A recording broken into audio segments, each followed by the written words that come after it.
오늘 시편 들어갈 차례입니다. 오늘이 443강째인데 우리 시편 1편 1절로 3절까지만 우리 한번 합독하시겠습니다. 시편 1편 1절로 3절. 시편은 1장 그렇게 안 해요. 시기 때문에 한 편이라고 그래. 시편 1편 그렇게 하는 거. 편이라고 하는 거예요. 몇 장 몇 절 그렇게 안 해요. 시편 1편 1절로 3절까지 함께 읽겠습니다. 복 있는 사람은 악인들의 꾀를 따르지 아니하며 죄인들의 길에 서지 아니하며 오만한 자들의 자리에 앉지 아니하고 오직 야의 율법을 즐거워하여 그의 율법을 주야로 묵상하는도다. 그는 시냇가에 심은 나무가 철을 따라 열매를 맺으며 그 잎사이가 마르지 아니한 같으니 그가 하는 모든 일이 다 형통하리로다. 시편에 대한 걸 1장부터 쭉 순서가 있긴 있는데 이것이 이제 신학자들이 책을 대꾸로 논아서 이렇게 설명을 많이 하는데 그럴 필요가 없고 시편마다 다 내용이 달라요. 그때 다르고 다 이 편만 있는 것이 아니고 뭐 거기 솔로몬도 한 편 있고 뭐 모세도 하나 있고 이래서 시편이 여러 사람이 이렇게 저자가 많아요. 물론 대다수 한 70한 3편 정도가 다윗 것이라서 다윗의 시편 그렇게 말을 하나 그 가운데 레인들이 지은 시도 있고 솔로몬이 지은 시도 있고 유다 자손인 세라 자손들이 지은 시도 있고 그래요. 그들을 생각하면서 시편은 한 편 한 편 있게 묵상하면서 지내가야 은혜가 됩니다. 오늘 첫 시편 서론으로서 제가 그림 한 장 그리고 서론에 대한 것을 말씀드리겠습니다.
믿음이라고 하는 것은 말씀을 믿는 거잖아요. 말씀 믿는 거기 때문에 무슨 환상을 믿고 그런 거 아니지 않습니까? 그래서 믿음은 말씀인데 그 말씀이 창조주의 말씀이라 이 천지만물을 다 우주를 창조하는 말씀입니다. 그보다 더 권위 있고 창조적인 말씀이 없어요.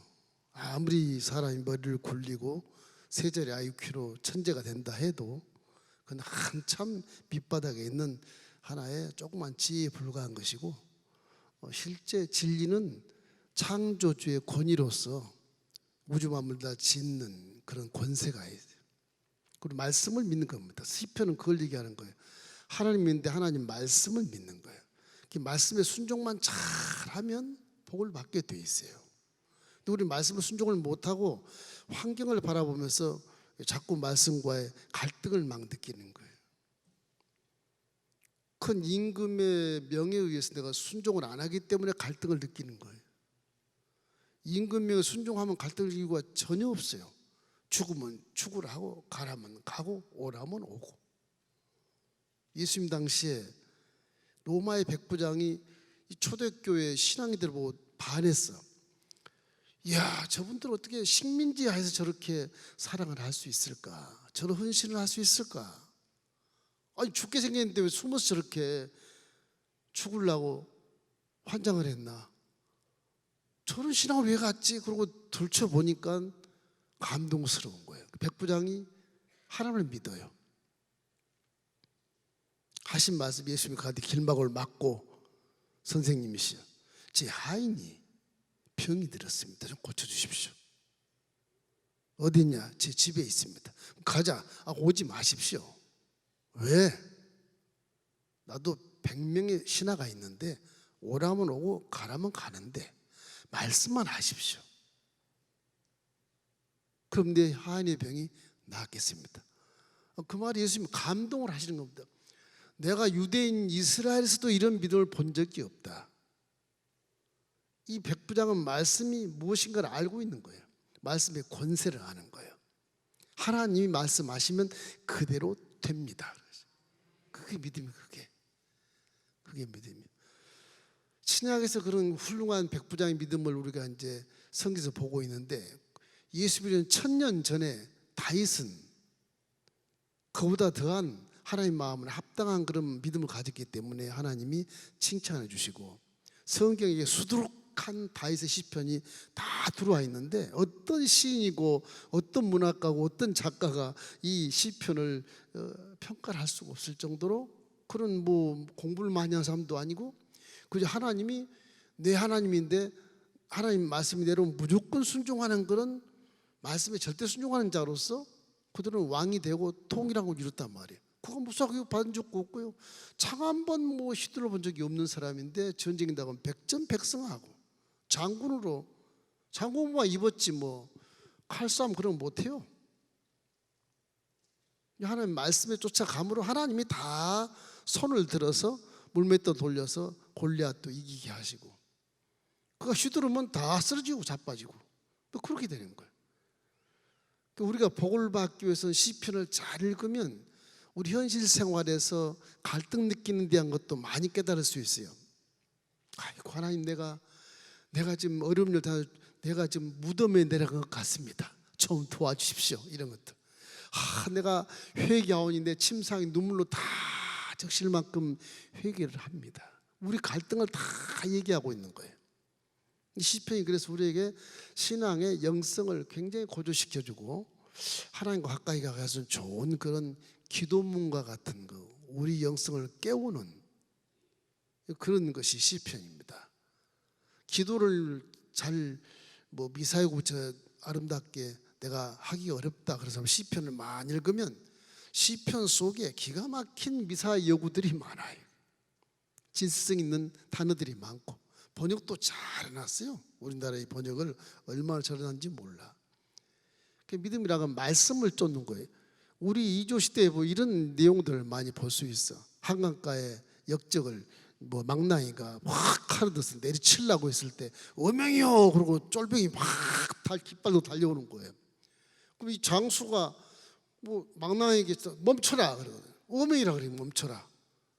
어명이면 다 불신자고 신자고 다 멈춰야 돼요. 사실은 다 멈춰야 돼. 요즘에 신자도 안 멈춘 경우가 있어. 이게 믿음의 문제가 되는 겁니다. 딱 멈춰서 죽일 사람을 살리는 거예요. 어명이, 말씀이. 이래서 우리는 말씀을 믿는 자로서 말씀에 100% 순종해야 내 믿음이 올바로 설 수 있어요. 우리 순복음 멜림교는 그래도 저하지만 15년 이상 말씀 공부를 얼마나 많이 했어요. 좀 어렵고 약간 이해하기 힘든 것도 있긴 있어요. 지금 이런 강론도 정말 제가 방송 안 하면 아주 쉽게 대충 하고 싶어요. 알기 쉽게. 근데 방송이 나가니까 이게 신학적으로 문제가 되면 안 되잖아요. 그래서 그걸 다시 한번 점검하고 또 여러 성도들의 뭐 이런 수학 능력 차이도 있고 이해 능력 차이도 있고 그래서 아주 중용에 가깝게 지금 설교를 강의를 하고 있는 거예요. 그러니까 좀 이해하기 어려운 분들은 새로 따로 이렇게 교육자한테 물어보시고 이렇게 해서 이해를 하시도록 해요. 말씀 어렵지 않아요. 말씀 그대로 순종하면 되는 거예요. 왜냐? 이 믿음은 실제로 이루어집니다. 믿습니까? 실제로 이루어져요. 우리의 말씀은 실제 이루어진다. 믿으시길 주의 이름으로 축원합니다. 말씀은 그대로 돼요. 민수기 13장 19절 말씀, 하나님은 사람이 하시니 거짓말 안 하신다. 인생이 하시니 후회가 없어. 하신 말씀은 그대로 되는 거예요. 신이시기 때문에 그래요. 우리는 내 편신 아버지, 내 편인 친아버지 같은 그런 좋은 아버지를 기억하고 있지만 말씀을 순종한 자가 효자고 효녀지, 말씀을 불순종한 자는 그 남의 자식이나 다름없어. 아무런 영향도 받지 못해. 하나님의 말씀을 실제로 이루어지기 때문에 믿는 거예요. 안 이루어지면 믿을 이유가 하나도 없죠. 그것이 성경의 창세기부터 믿기 위한 모든 기초를 다 적어 놓으셨어. 하나님 있잖아. 땅이 혼돈하고 공허하고 흑암의 깊은 위에 있을 때 하나님의 신이 운행했댄다. 그 하나님이 깜깜한 혼돈한 곳 무질서 속에 빛이 있으라 하시면 빛이 바짝바짝 빛났다. 모든 혼돈이 다 보이는 거예요. 분별을 할 수 있어. 무질서, 혼돈, 공허 다 볼 수 있어. 그 성경에 아주 순서대로 쫙 해놨어요. 윗물과 아랫물이 나눠지게 해라. 혼돈에서 질서가 없었는데 쫙 놀아지니까 하늘이 딱 보이는 거야. 그 하나님 말씀은 혼돈을 질서로 바꾸는 것이고 어둠을 쫓아보내고 밝고 맑고 환한 빛을 줘서 서로 얼굴을 바라보고 분별하고 아름다움을 바라보고 찬양할 수 있게 만들어 주신 거거든요. 에덴 동산에 6일 동안의 창조를 쭉 보면 아주 하나님도 보시기에 심히 좋을 만큼 기가 막히게 창조하신 거예요. 그 중에도 피조물 자체에서 사람은 신의 모양으로, 내 신의 모양으로 눈이 2개, 귀가 2개, 입이 하나, 콧구멍이 2개, 손가락, 발가락 10개 이렇게 해서 생기를 코에 불어넣으니 부동물질이 살아서 움직이는 기가 막힌 일이잖아요. 그걸 영화적으로 보면 아주 드라마틱한 거예요. 이게 그 피조물을 완벽하게 만들었어요. 최고 걸작품 존귀한 존재를 만들었어. 스스로 내게 경배의 바라. 스스로 로봇까지 안 만들었어요. 네가 자의적으로 스스로 내가 싫으면 싫다, 좋으면 좋다. 스스로 경배하는 것을 주님이 기뻐하셔. 거짓으로 경배하거나 로봇처럼 경배하는 걸 싫어하셔. 그래서 신령과 진정함으로 예배하는 것을 굉장히 좋아하셔요. 회개도 아주 진짜 아주 마음을 녹이고 내 뱃가죽에 등가죽에 딱 붙어서 금식하면서 기도하는 그런 기도를 주님이 받으신다고요. 그 하나님의 성품과 속성을 우리가 잘 알아야 돼. 왜 이루어지냐? 실제로 우리가 기도하고 찬양하고 예배하지만 이것이 믿음의 어떤 효과는 좀 있지만은 그걸 믿음이라고 인정할 수가 없어요. 말씀을 믿어야 돼. 우리 고민을 좀 해야 돼. 아, 내가 예배 드려도 왜 응답이 없지? 고민해야 돼. 기도도 응답이 없지? 고민을 해야 돼. 와, 내가 말씀을 믿는 것이구나. 말씀을 믿으면 그것이 왕의 어명이니까 그대로 되는 것을 믿어야 실제로 이루어지지. 그 형식만 예배 형식, 찬양하는 형식, 뭐 기도하는 형식, 그거 가지고 믿음의 효력이 없어요. 진실해야 되니까. 네가 지금 말씀을 믿고 기도하냐, 말씀을 믿고 지금 예배를 드리냐, 그렇게 질문했을 때 우리는 고민하게 되잖아요. 내가 지금 말씀 믿고 예배 드리는 건가 고민하게 되는 거예요. 우리는 잘못된 길을 걸어가고 있기에 복을 받지 못한다, 그렇게 평가할 수도 있어요. 똑같이 예수 믿으면서도 이 말씀이 내 창조하신 창조주의 명이다, 그것이 원칙 신학적인 근거인데 차라리 우리가 이조시대는 거죠. 왕의 명령에 순종하면 살고 불순종하면 역적이 돼서 죽잖아요. 딱 그겁니다. 그게. 그렇게 아주 극단적으로 생각을 해야 돼. 내 말씀을 믿으면 살고 불순종하면 죽는다. 이 정도 믿어줘야 내 마음속에서 기적을 기대할 수가 있어요. 둘째는 이게 글이 아닙니다. 성경이. 성경 글이 아니에요. 하나님의 성품이 그 다 있어. 성품과 속성이 다 있어요. 속성이 있어요. 그래서 내가 말씀을 믿으면 하나님의 성품과 속성을 닮아야 되는 거예요. 닮지 않고 이 말씀이 내 속에 들어와서 선포하면 뭐 기적이 나타난다. 그건 어불성설이에요. 하나님의 말씀을 내가 믿고 하나님의 그 말씀을 하신 성품과 속성을 내가 알고 하는 거 닮았을 때 그 말씀이 내 속에서 활동해서 선포하면 기적이 나타난다. 여러분 다 하나님을 닮게 생겼는데 하나님을 닮지 믿음을 갖긴 갖는데 하나님 성품과 속성을 닮지 않게 살기 때문에 복이 없다. 그럴 수도 있어요. 성령이 내 안에 계신데 성령이 내 안에 계시고 함께 동행해야지. 그러면 동행하면 성령이 밝고 맑고 환하고 거룩하고 정직하고 축복성이 있고 상대에게 사랑해주고 도와주고 함께 화목해주고 이런 성품으로 가줄 때 성령이 나를 사용을 하거든요. 나는 맨날 악하는데 성령이 내 안에 계시죠. 도와줘. 악한 일을 해. 안 도와줘요. 그렇지 않게 성품이 다른데 도울 수가 없는 거예요. 시커먼 곳에 성령이 도와주셔서 안 돼요. 회개를 하고 그 어둠이 다 사라지고 빛이 있을 때 성령은 내 몸을 사용해서 눈으로 분별하게 하고 귀로 듣게 하고 마음으로 깨닫게 해서 손과 발이 진리의 길로 걸어갈 수 있는 길을 열어주신다고요. 똑같아 그 말인가. 성품이 하나님을 닮은 창조물 피조물이니까 하나님의 성품과 속성을 우리가 닮아야 돼. 원래는 닮게 지으셨어요.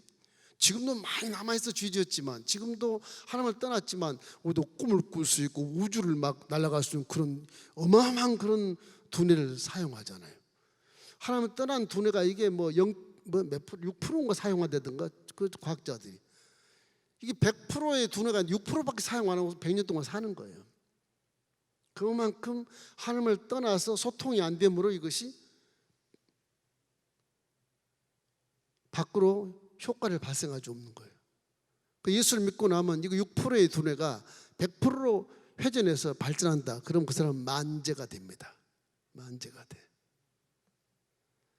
믿음이란 건 무슨 환상을 믿는 게 아니고 이 말씀이 창조의 말씀 이걸 믿기 때문에 이건 반드시 이루어지거든요. 성경에 수없이 내 말씀은 그대로 된다. 나는 영원 불변하는 말씀이다. 다 나오잖아요. 우리는 그 말씀 믿는 거거든요. 그 말씀이 이제 눈으로 보이는 십자가로 와서 말씀 육신이 되어져서 예수란 명찰을 딱 달고 이 땅에 내려오신 그분이 바로 말씀이에요. 요한복음 1장 1절 3절 태초에 말씀이 계시니라. 그 말씀이 하나님과 함께 하셨고 그 말씀이 곧 하나님이시니라. 그런데 그 말씀이 육신이 되어 예수로 이 땅에 참빛으로 내려오셨다. 이해가 안 되겠지만 말씀이 물질을 만든 것처럼 하나님 말씀이 직접 스스로 물질이 돼서 예수로 딱 나오신 거예요. 내가 하나님이다. 몰라 세상은. 빛이 왔을 때 세상은 아무도 몰라. 그러나 믿는 너희는 알 것이다. 그러면 성령을 통해서. 그러니까 예수님이 하나님이셔요. 그분이 말씀이 육신이 되어 있다 내려오신 거예요. 그분이 하신 말씀은 성령과 함께 동행해서 내려오셨기 때문에 그분이 하신 말씀은 하나님이 하신 말씀이고 그 행하는 것도 하나님이 행하는 거예요. 예수 육체를 갖고 있지만 내가 하는 말은 아버지께서 하라고 하는 것뿐이고 그래도 못 믿겠냐? 내가 하는 일을 보고 한번 믿으라. 다 하나님이 하라 그래서 내가 하는 것이다. 우리 신앙생활이 그래야 되거든요. 근데 그렇게 하지 못하고 갈등을 느끼니까 우리가 현실에서 자꾸 부족한 것만 이렇게 생각나기 때문에 욕심이 또 나타나게 되고 믿음과 정반대되는 길 가서 뭔가 좀 일확천금을 노리는 그런 기회도 이렇게 눈을 들고 바라보게 되고 그러지 않습니까? 하나님의 성품과 감정이 닮아야 돼. 그래서 우리에게 하나님을 닮고 내 신분이 무엇인가를 성경에 명확하게 말하잖아요. 말씀의 자녀니라. 하나님의 딸이요 하나님의 아들이란 말은 말씀의 딸이요 말씀의 아들이라는 뜻이에요. 그러니까 하나님을 닮고 말씀에 절대 순종하고 잔인한 신분을 잊지 말고 십자가 대속의 복음이 말씀은 그 복음의 정체성을 반드시 내가 마음속에 가지고 있어야 돼. 그 현상 물질 세계에서 기도하는 건 이미 다 우리의 문제를 해결해 주신 것을 믿는 겁니다. 지금 이미 다 해결해 주신 것을 믿으니까 기도도 이미 다 해결해 준 줄 믿습니다. 우리 권사님들 종종 그런 기도문을 많이 보는데요, 참 훌륭하세요. 지금 아직 안 이루어졌어. 기도문을 쫙 써요. 우리 집에 자식이 서울대학 갔습니다. 다 그렇게 쓰는 거예요. 시험도 안 봤어. 그게 진짜 믿음의 기도예요. 십자가에 다 이루어진 것이니까. 나중에 안 될지라도 그런 것이 아니고 믿는 거예요. 그냥 하나님 말씀에 십자가를 믿는 자 이렇게 된다 그랬으니까 내 아들은 서울대학교 이미 합격했습니다. 그리고 감사한금 탁 내는 거예요. 그게 믿음이에요. 감사한 건 믿음을 증명하는 거잖아요. 자기 신실성을 확인해 주는 것이거든. 그럴 때 자식이 그대로 되는 거예요. 무슨 일이든 그런 겁니다.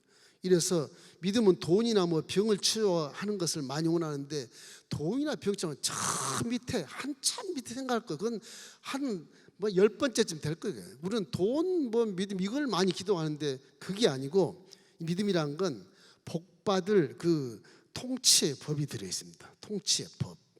성경은 복을 받을 수 있는 통치의 법이 있어요.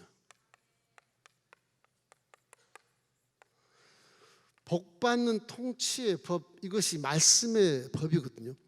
정치, 사회, 군사, 문화, 어떤 공동체 이런 모든 것도 잘 되는 법이 성경에 다 있어요. 그래서 율법이 613개가 있는데 그게 다 사회법으로 전부 주신 거예요. 사회법. 이거 하늘법이 아니에요. 사회법으로 순서를 만들어 주신 거예요. 그걸 지키면 복을 받게 됐어. 경제, 사회, 정치, 뭐 군사, 문화 다 할 수 있고 율법을 잘 지키면. 그 끝은 뭐냐? 화목한 공동체에서 사랑하는 지구촌이 되는 거예요. 그게 돼. 말씀에 그래서 복받는 통로가 다 열려 있는 겁니다. 그래서 오늘 읽은 시편 1편의 1절 3절 말씀이 그게 중요한 거예요. 복 있는 사람은 복 있는 사람이다. 환경에서 취해서 복이 안 이게 내가 욕심나게 이걸 내가 빼앗아서 내 집에다 갖다 놔야지 그게 복인 줄 아는데 큰 복이 아니라 내가 마음에 복 있는 사람이 아니고 선이 없고 악이 있는 자가 이걸 아무리 갖다가 집에 놔도 악으로 다 소용해서 영광이 안 돼요. 사람이 복받으려면 복받을 사람이 되어야 복을 받는 겁니다. 뭐 안 믿는 사람이 일확천금을 얻다 부러워하지 마십시오. 그건 복이 아니야. 그분은 안 믿기 때문에 마음에 죄가 많아서 전부 죄의 통로로 다 써. 그거를 사람을 죽인 데 쓰고 사업을 망한 데 쓰고 뺏으려고 쓰고 막 전부 그런 데 쓰는 거예요. 독점하려고 쓰고 소상공인 다 망치고 내가 독점하려고 쓰고 전부 그런 데 쓰게 돼 있어요. 법에 가면 돈으로 해서 빠져나오고 다 그런 식이거든요. 아무런 열매가 없는 거 그거는. 그건 나중에 절망에 딱 빠져. 아, 내가 인생을 잘못 살았구나. 죽음이라는 건 딱 섰을 때 그때 상하나요. 사람이 그렇게 어리석어요. 그렇게 어리석어요. 그러나 선한 자의 마음으로 살면 모든 것이 후회가 없는 인생을 살 수 있기 때문에 복이 나에게 달려오는 것입니다. 달려와요. 쉽게 얘기하면 여러분 여름에 우리 어제도 우리 교육자들 조회할 때 한마디 했는데 지금 21세기가 사랑이 막 기갈된 시대입니다. 아주 갈증이 많아요. 사랑을 못 봐서 미칠 지경이기.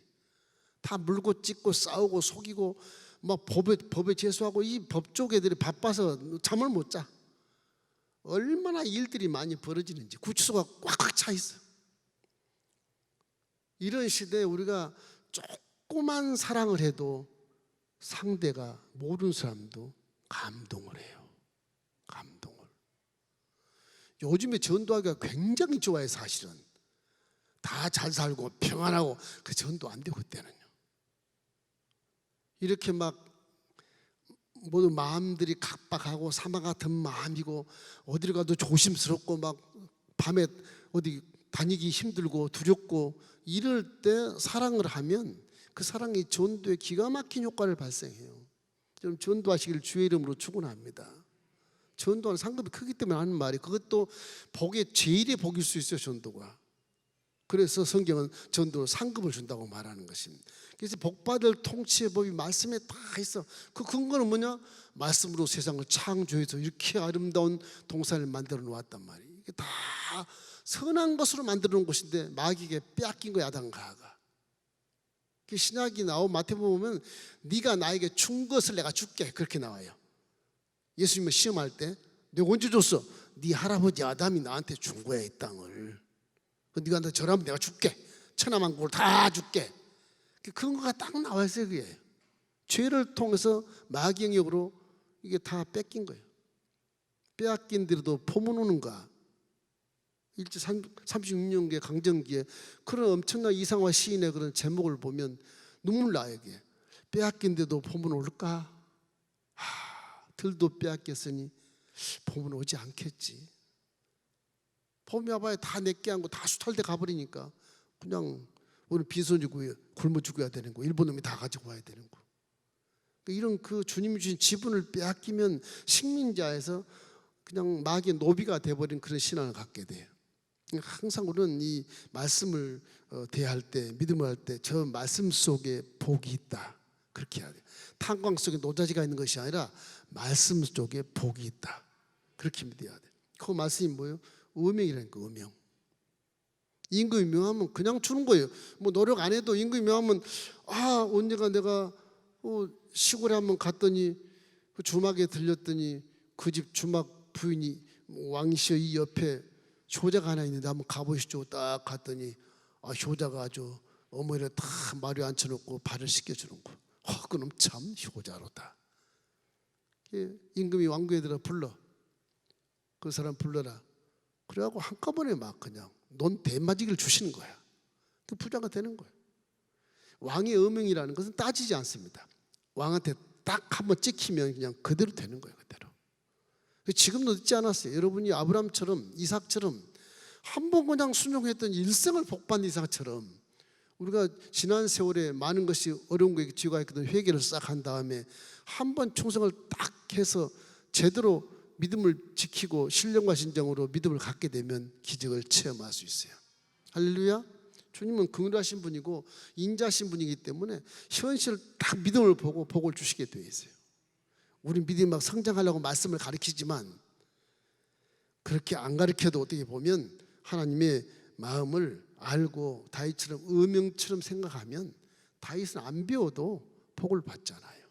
안 배워도. 연주가 얘기했듯이 야인은 나의 목자 내가 부족함이 없으리로다. 양이 가장 중요한 청력.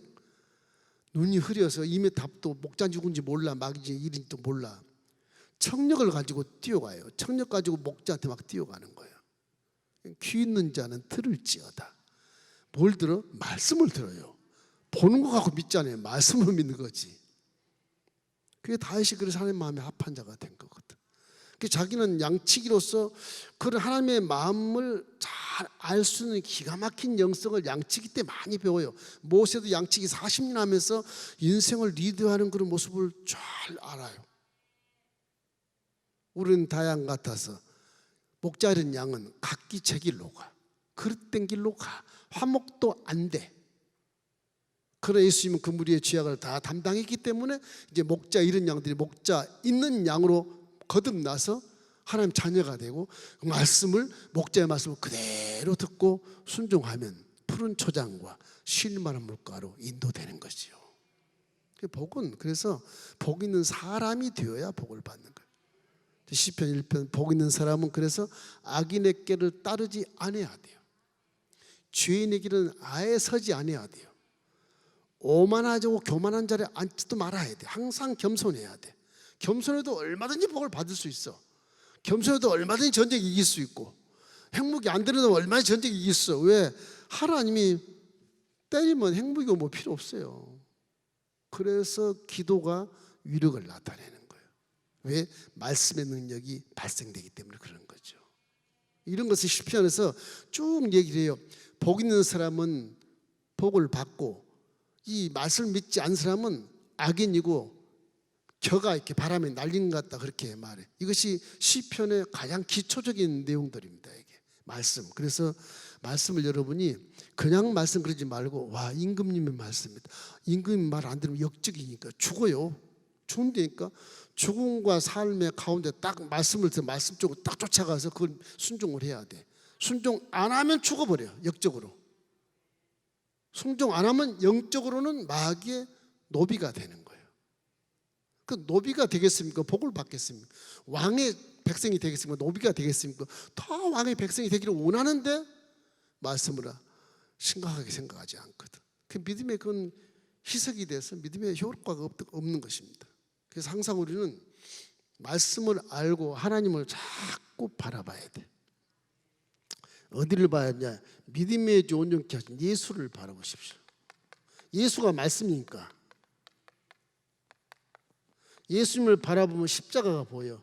십자가를 바라보면 우리의 복음이 보여. 복음이 영원히 멸망치 않는 복음이 보여.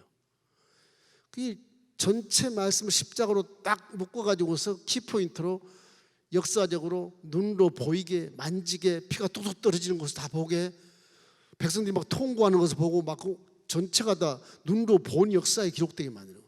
안 믿으니까 그렇게 보게 만들어. 그러니까 하나님 우리를 사랑하시기 때문에 그렇게 역사해요. 그래서 사도 요한 같은 사람은 사도 요한 1서에 보면 우리가 본 바요 만진 바요 들은 바요 믿은 바니라 그러잖아요. 믿음을 그렇게 믿어요. 말씀이 직접 내가 보고 만져봤던 그런 말씀이 그 십자가 사건을 얘기하는 거예요. 그래서 얘기하면 하나님이 복을 주신다. 그래서 우리 결국은 뭐냐? 나를 잘 다스릴 수 있어야 돼요. 나를 다스리지 못하면 하나님 뜻에 들어가지를 못해요. 잘 다스려야 돼요. 이게 중요합니다. 나를 잘 다스려라. 이게 다스리면 되겠는데 이것을 다스리지 못하면 하나님 나라에 들어갈 수가 없어. 믿음을 갖고 있지만 없어요. 나를 잘 다뤄서 내 모든 것을 십자가에 내어놓을 때 하나님 만나는 전환점을 딱 맞이하는 거예요. 내가 안 내려놓고는 하나님 만나는 길이 없어. 만나는 약속도 힘이. 나를 내려놨을 때 하나님을 만나는 기점이 딱 앞에 있다고요. 나를 다스린다는 건 사도 바울이 말 난 날마다 내 몸을 쳐서 복종시키라 그러잖아요. 복종시키라. 왠지 아세요? 성령이 내 안에 계신데도 이걸 복종시켜야 이놈의 육체가 따라온다니까 이게 따라와야 복을 받겠는데 안 따라오면 이게 역적이 되는 거잖아요. 그래서 나를 잘 다스릴 때 하나님과 소통이 되고 나를 잘 다스릴 때 하나님을 만나게 되고 나를 다스릴 때 하나님의 기적을 품에 안을 수 있다. 할렐루야. 이 다섯 번째가 제일 중요해요. 사실은 그 위에는 다 기본으로 하나님 은혜로 다 주신 것들이요. 이 주신 걸 내가 누리기 위해서는 내가 잘 다스려서 나를 부인하고 난 사람이 아니야. 성령님과 함께 말씀을 믿고 그대로 믿음을 실천하는 거예요. 갈라디아서 2장 20절처럼 이제 내가 그리스도와 함께 십자가에 못 박혀 죽었다. 죽어버렸다. 이제 내가 산 것이 아니고 내 안에 예수가 산다. 그러니 뭐 강을 넘고 산을 넘고 마귀의 유혹이나 무슨 핍박이나 뭐 40대 뭐 세대 가만 매를 뭐 7번 맞았어도 나는 그냥 간다. 사도 바울이 그래서 훌륭한 믿음의 신학을 정립하는 겁니다. 그 사람이. 우리에게 큰 교훈을 주지 않습니까? 그래서 이것이 하나님의 때와 뜻과 지혜가 지혜롭게 내가 바뀌는 하나의 순간이기 때문에 항상 우리는 자신을 잘 다스려서 하나님 뜻을 마음속에 담고 그렇게 살아야 됩니다. 마음 먹은 대로 되니라 그러죠. 마음 먹은 대로 되니라. 우리나라 말 그 믿음이요. 마음 먹은 대로 되니라. 하나님 속성과 성품을 닮은 마음을 딱 먹고 나를 내려놨을 때는 하나님이 역사하는 결과가 나오는 것이고, 하나님을 몰라 내가 할 거예요 그러면 내 결과가 나오는 거예요. 그 믿음이 아니죠. 마음 먹으러 된다. 마음 먹은 대로. 이것이 믿음의 힘이에요 사실은. 그렇게 되면 말씀이 나를 이렇게 세워주시는 것입니다. 이것이 이제 시편의 아주 기본 근본을 말씀하신 거예요. 하나님 말씀은 의명이니라. 반드시 순종해야 돼. 순종하면 역적이야. 죽어 그런 거예요. 이게 심각한 거예요. 아주 극단적이에요. 이게 어떻게 믿음이라는 것이. 그래서 믿음을 포기하지 않으면 성공하잖아요. 포기하지 말라고 자꾸 성경 그렇게 얘기하잖아요. 이 시편에서 다윗이 이제 우리가 똑같은 사람으로서 막 원수도 만나고 막 전쟁도 하고 이게 살 수가 없으니 이 세상에서 일생을 살아가는 거예요. 그럼 사람 기도에서 하나님 말씀대로만 행하는 막 죽을 힘이지. 육체가 죽어. 그래서 믿음 말씀을 따라 하는 거야. 하다 보니까 통일왕국의 왕이 되고 왕 중에 왕이 돼서 그럼 기도를 하도 많이 하니까 선지자도 칭호를 받았지. 그 항상 하나님 마음에 합하니까 너무 마음이 깨끗하니까 너 제사장이라. 제사장 집어서 향불을 놓고 막 해도 저주를 안 받아. 그리고 이제 백성을 살리고 왕이 딱 되는 거예요. 그래서 이스라엘은 지금도 다윗을 잊지 않습니다. 국기도 그대로 별하는 다윗별 딱 해놓고요. 그 다윗의 신앙을 갖는 거야. 너도 하나님 마음에 합한 자가 되어라. 그러면 너뿐 아니라 나라가 산다. 나라가 그 얘기입니다. 지금 그 다윗의 믿음을 가지면 만생통한다. 그런 겁니다. 그 시편에도 그런 주야로 율법을 묵상하는 자, 그 말씀을 묵상하는 율법의 은명을 묵상한다. 이 조서가 쫙 내려면 이게 조서를 제거하는. 이게 로마 제국 시대는 조서를 내릴 때 지중해를 다 점령한 제국이 돼 있으니까 나라가 다 다르잖아요. 로마 말을 모르는 사람도 많아. 모르는 나라도. 그러니까 로마 말로 조서를 내리고 한쪽에는 자기 그 식민지 말로 또 해서 도장을 탁탁 분봉하고 찍은 거예요. 그래서 이렇게 조서를 내리는 거예요. 이 조서는 명령이니까 순종 안 하면 죽어요. 순종하면 감옥 가고. 우리 하나님 말씀이 하늘 문서로서 창조주의 조서입니다. 이게 창조주의 의명이라고. 의명. 이 무시무시한 이 권세 있는 의명을 우리는 마음대로 갖고 다니는데 정말 옛날 같으면 이 의명 책을 가슴에 딱 넣어놓고 간직하고 자고 간직하고 일어나고 그래야 온전할 수 있을 것 같은 느낌이 들잖아요. 그런 믿음을 가질 때 하나님이 기뻐하지 않겠나. 여러분이 사랑할 때도 연애편지 뭐 이불 속에서 뭐 전기불 켜고 몇 번씩 입고 자고 그런 경험이 있을 거예요. 이게 말씀이 이게 편지야. 사랑의 편지. 하나님 사랑의 편지지만 의명이란 말이에요. 이게 반드시 믿고 따라줘야만 복을 받을 수 있다고 하는 것 시편의 이제 최고의 근원을 말씀하신 거. 자, 시편은 이게 한 1000년간에 있는 것 성현들이 지은 시들입니다. 다 1000년 정도. 여기는 모세 시도 한 편이 있어요. 솔로몬 시도 한 편이 있고, 그리고 이제 레인들이나 그 성전 가까이 있는 자들 시편이 또 있고, 그리고 이제 유다 자손이 크지 않아요? 다윗 자손이니까 유다 자손의 그런 세라의 아들들이 쓴 시편도 한 두세 개 있고, 그래서 이게 모세 시대부터 시작해서 느헤미야 시대, 느헤미야 배웠죠? 느헤미야 시대 한 예수님 오기 전 500년 전까지 한 1000년 세월을 시를 모아놓은 것을 시편이라고 집합해서 써놓은 거예요. 이게 샤름 그래가지고서 써놓은 거예요.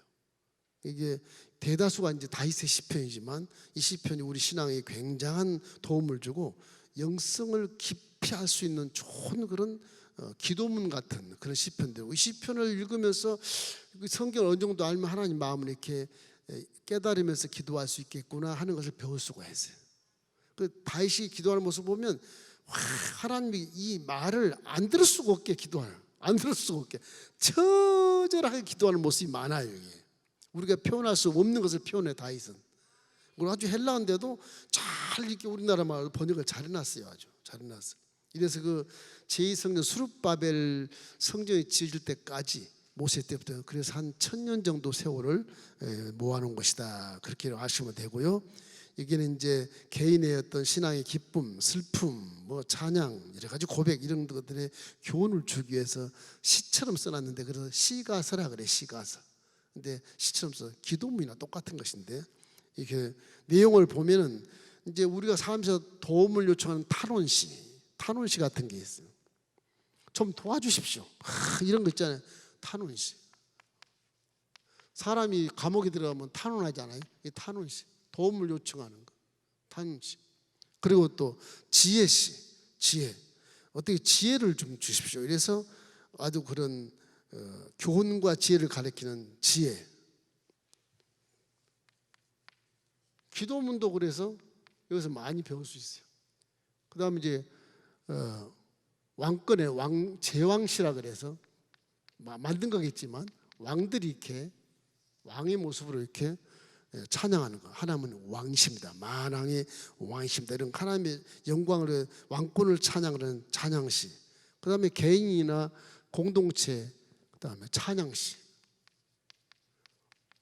호흡 있는 자들은 다 하나님께 찬양할지어다. 그런 찬양시. 이런 것들이 들어가 있고, 그 다음에 또 하나 있다면은 어떤 그런 예배시, 예배 때 이렇게 낭독하는 시. 그런 거 참회시 같은 것도 있죠. 예배시. 예배 드릴 때 낭독하는, 예배 드릴 때 낭독하는 그런 시. 이런 것들이 있습니다. 한 5가지 이런 시들이 있는데, 이제 성경 읽어가면서 한 편 한번 쭉 가면 은혜가 굉장히 되게 시간이 많이 걸려서 보통 신학자 5권으로 이렇게 나눈 것이기 때문에 한 5개 정도 주제를 해가지고 한번 우리가 공부해 보도록 하면 좋겠어요. 그래서 하나님을 찬양하는 경배, 그런 믿음의 선민들의 믿음에 대한 증거들을 아주 다 이렇게 깊은 그런 신앙심으로 노래했기 때문에 이 참 은혜가 된다. 은혜가 된다.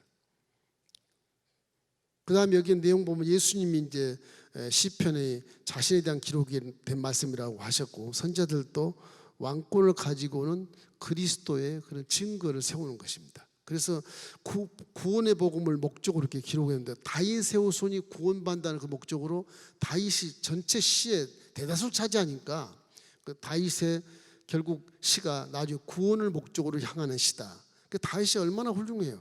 하나님의 합한 자니까 나중에 1000년 후에 하나님 말씀 주신 오실 것이라는 사실을 다윗은 몰랐겠지만 그분이 오실 수 있는 그런 마음을 가지는 거. 다윗이 대단하잖아요. 시편 103편 같은 경우는 1000년 후에 예수님이 오신데 그 노래를 하고 있어요. 제가 우리 모든 죄를 사시고 모든 병을 고치시고 내 생명을 파멸해서 속량하였으니 그런 인자와 공의로 관을 씌웠다. 우리에게 좋은 것으로 주시는데 내 청춘을 도술같이 새롭게 하시는도다. 이게 뭐 우리 믿는 자들 은혜 시대에 있을 할 치가 1000년 전에 벌써 다윗이 이렇게 노래하는 거예요.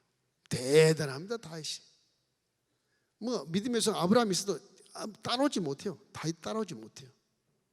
그래서 그 다윗은 우리 신앙이 아주 최고봉이고, 이 사람이 참 그 마음 영성이 우리 가운데 있다면 정말 우리는 복받은 사람으로 승리할 수 있어요.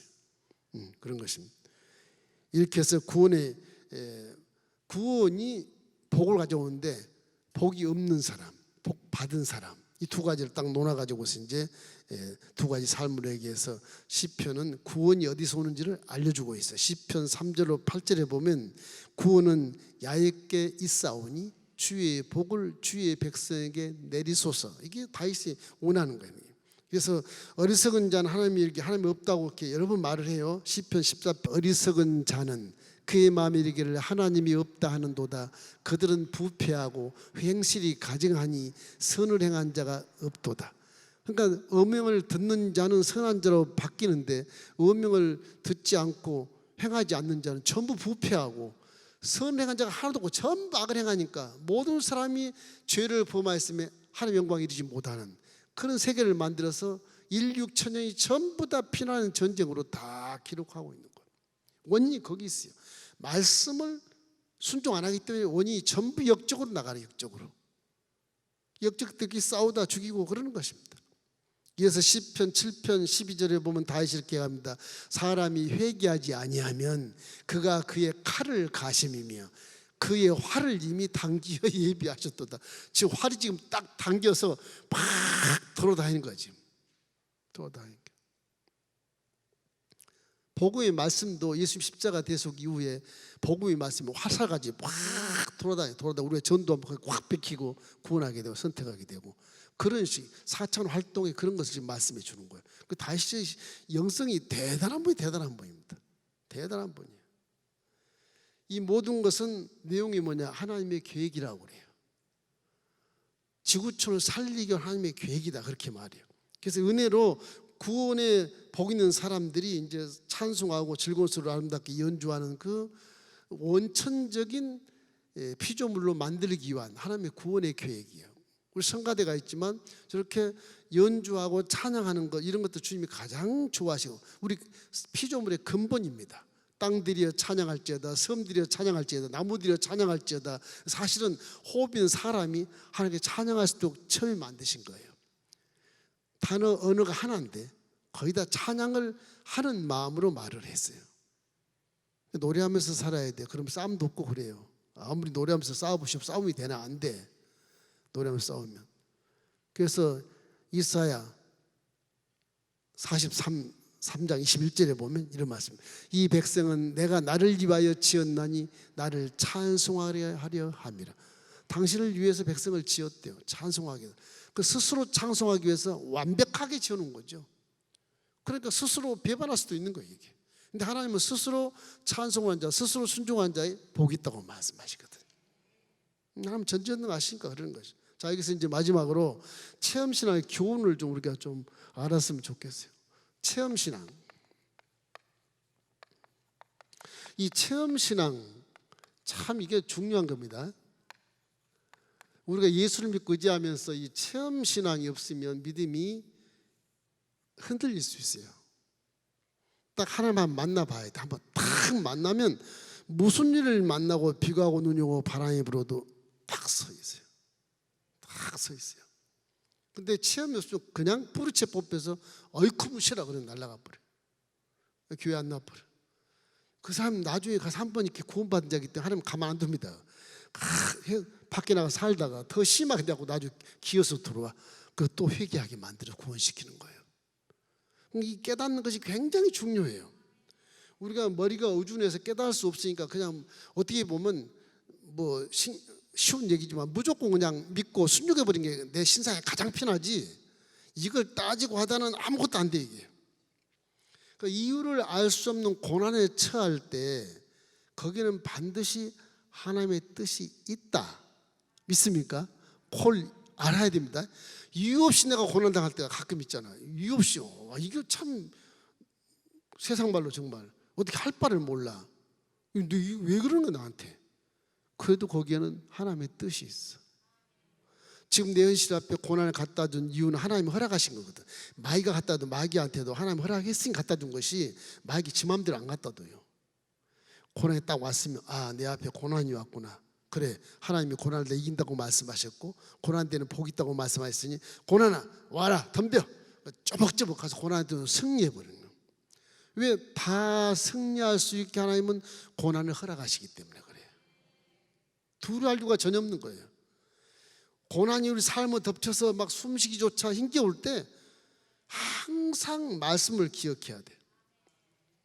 시편은 고난받고 뭐 이렇게 뭐 왕따 당하고 아프고 외롭고 이런 다윗의 일생이 전부 그런 겁니다. 한 10여 년 막 그냥 왕한테 쫓기라고 피난 다니는데 죽을 지경이죠. 차 죽어보면 좋겠다. 2번 그 왕을 죽일 수 있는데 못 죽여요 또 이 다윗이. 왜? 말씀이 있어서 못 죽이는 거예요. 기름 부은 바는 죽일 수 없느니라. 음행이 그러니까 음행이니까 죽으면 내가 죄 짓잖아요. 못 죽여요. 그런 기가 막힌 일을 당해요. 이런 일을 당하는 모습도 우리 일상의 삶 속에서 많단 말이에요. 제가 미워 죽겠는데 한 방 쳐버려? 그러면 안 되겠지? 에이, 내가 손해보자. 그래, 네 잘나고 난 못났다. 그리고 화해는 못 하더라도 내가 겸비하게 물러서는 게 좋다. 그런 것들이 다 그런 거, 이유 없이 내가 참 문제를 만나고 이유 없이 괴롭게 됐을 때 그때 우리는 그 고난을 통해서 하나님이 나에게 주신 목적을 깨달을 수가 있어요. 참 기가 막힙니다. 어떻게 보면 하나님 그때 보면 잔인한 것 같은 느낌도 들어요. 근데 정문이 이건데 왜 거기를 왜 가라 하는데 도대체 왜 가라 그래? 이거 수십 년 공부해가지고 내가 지금 사는데 왜 거기를 뭐 1점이라도 모르는데 그거 왜 가라 그러는 거야 도대체? 근데 뭐 어병이니까 가야지. 안 가면 죽는데 100번 싸워도 나만 울지 하나님 안 우시더라고. 하나님 안 울어요. 나만 울어요. 속으로 울실지 모르겠지만 사랑해서 울지 모르겠지만 나만 울어. 맨날 100번, 100전 100패 하는 거야. 근데 하나님이 100번을 용서해줘, 기다려줘. 이게 이제 은혜라. 한 번에 말씀 안 듣고 역적으로 쳐버릴 텐데 그래도 100번 가차이 기다려주세요. 기다려. 그게 나중에 이제 은혜가 돼요. 그러니까 이 물질 세계에 살면 사람이 살면서 와, 하나님을 이해할 수가 없다. 도대체 내가 하나님이라면 절대 저렇게 안 할 텐데 이럴 때가 한두 번이 아니잖아요. 그런 것이 다윗의 일생에 고스란히 기록되어 있어요. 그때 기도한 내용들이 나보다 훨씬 더 기도를 처절하게 잘하고 하나님 마음에 감동하게 기도를 해버리는 거예요. 하나님, 그래도 나 불쌍하잖아요. 나 지금 무덤에 내려가는 것 같아. 나 숨을 못 쉴 것 같아. 지금 나 죽을 것 같아. 하나님이 이놈 진짜 죽으려고 그러나, 엄마 마음으로 또 저놈 진짜 죽으려고 그러나. 그 하나님이 또 인자와 공의로 관을 씌어서 한 번 또 용서를 해줘. 그래도 또 말 안 들어. 또 고난을 줘. 또 용서해줘. 이렇게 하면서 성화된 몸으로 성장하면서 하나님 마음을 깨닫게 돼서 와, 야이는 내 목자구나. 난 양이네. 싸울 것도 안 되네. 이거 양이네. 내가 목자 해봤는데 양을 다 이렇게 인도하고 푸른 추와 실목을 인도하고 양이 넘어지면 일어나지면 자빠지고 세워줘야 되고 털도 깎아줘야 되고 이거 독초 먹으면 못 먹게 말려야 되고 설사나면 또 좋은 풀을 먹여야 되고 다 이걸 아는데 다윗이 이거 하나님이 목자시구나. 나는 양이네. 그래서 하나님 마음을 합한 마음을 갖게 돼. 우리는 다 양 같아서 각기 그릇된 길로 가고 각기 제 길로 갔거늘 우리의 모든 무리의 죄악을 예수님께 담당시켜셨도다. 그래서 이사야 53장 6절에 나오는데 그것이 신약에 와서 예수님이 요한복음 10장에 딱 나는 양의 문이니라. 들어오고 나가며 꼴을 얻어 복을 받는다. 담장 넘어놓은 강도야. 나보다 먼저 온 비진리도 다 강도야. 믿지 마. 내가 진리니라. 나는 선한 목자로서 너희를 위해서 목숨을 버린다. 목숨 버리셨잖아요. 다윗의 신앙은 양과 목자의 신앙이에요. 그 가운데서 양이라는 아이가 아주 지혜가 높고 높은 하나님 앞에서 기도하는 모습이 처절해요. 이것이 우리 인생에 고난이 왔을 때 깨닫게 하는 좋은 그런 교훈을 주고 있는 것입니다. 시편 16편 11절에 그래서 이렇게 말해요. 주께서 생명의 길을 내게 보이시리니 주의 앞에는 충만한 기쁨이 있고 주의 오른쪽에는 영원한 즐거움이 있나이다. 세상에 느끼지 못한 그런 즐거움을 영원히 느낄 수 있다고 하는 그런 고백을 나중에서 이렇게 하는 거예요. 나중에 이렇게 하는 거예요. 두 번째 생각할 건 이미 우리는 복을 받았어. 이미 우리는 복을 받았어. 이미 복을 받았다. 받은 자들. 여러분과 이미 복을 받은 자예요. 지금 고난은 분명코 승리한다. 그렇죠? 첫 번째가 고난 승리한다. 이미 복을 받은 자로서 그 전제하는 증거가 뭐냐? 십자가 대속의 복음이에요. 이미 이겨버렸어. 여호수아가 하나님께 응답 받아서 전쟁하기 전에 내가 저들 내 손에 붙이리라. 이미 이겨버린 겁니다. 그 말씀을 턱 믿고 갔더니 다 이기는 거예요. 뭐 오합지졸은 이스라엘 백성들이 60만 장정이라 해도 그 뭐 가나안 땅 7족속 이길 수 있겠습니까? 그 블레셋 같은 철기문 하나서 그냥 돌멩이 칼에 찍으면 그냥 돌멩이 깨져버리는데 뭐 어떻게 이기겠어요? 철기 문화하고 청동기 문화가 싸우는데 안 돼요. 하나님이 함께 하시고 말씀을 믿으니까 그 전쟁통에 할례를 해라. 지금 전쟁인데 하나님 어떻게 할례를 합니까? 3일 동안에 저놈들 기습하면 다 죽습니다. 나 같으면 그런 기도를 할 것 같은데 여호수아는 딱 입을 다물어요. 아멘. 그리고 그냥 전쟁통에 깔아놓고 자리 깔아놓고 다 할례를 해. 나가서 싸워야 해. 사람들은 3일을 앓고 누워 있어야 돼요. 전쟁 못해요. 다 죽지. 기습에서 오면. 그거를 믿음으로 행하는. 왜? 어명이니까. 왕의 명령이니까. 왕의 명령은 만약에 그때 기습한 놈이 있으면 왕이 죽이는 거예요. 역적. 응? 다 죽이는 거예요. 그러니까 믿으라는 거예요. 그걸. 성경이 그렇게 가르쳐주지 않습니까? 그래서 이미 우리는 복을 받았다는 것을 전제하고 다윗은 고백을 하는 거예요. 시편 1편이 어떻게 그거예요.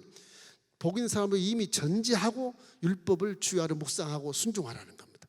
그럼 시냇가 심노와 시절 쫓아 과실을 맺고 입이 푸르청청할 수 있다. 그런 걸 결론으로 만들어 주는 것이 시편 1편입니다. 그리고 하나님의 능력을 우리 삶에 적용하는 방법을 말씀하는 것이 나오는데, 항상 말씀에 순종하고 오직 기도로서 응답받으려고 애를 써야 된다. 기도를 게으르지 말라, 그런 뜻이 많아요.